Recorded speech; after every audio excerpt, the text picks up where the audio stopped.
Donald from Texas City has a question about attic fans. Well, he's got 2 turbines and the roofer has other ideas. Donald writes, he wants to remove one and replace the other with a solar-powered fan.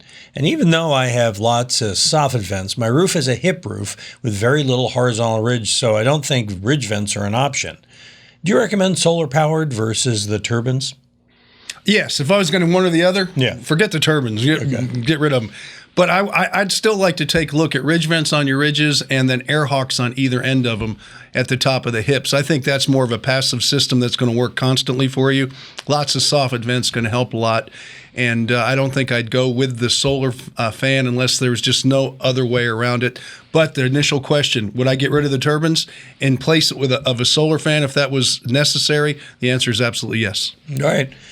Yes and no. That's what you're looking for. We got it for you. That was an easy one. Send us some tough ones, will you? You got a challenge around the house? You need some help on a project? You want to save some money fixing up the house? We'll help you out. Go ahead and send it to us at HomeShowRadio.com. Click on that Ask Tom form. It's in the upper right-hand corner of the homepage. We'll post your answer just like these videos. Subscribe to our channel, click the bell, and we'll ring yours when we post a new one.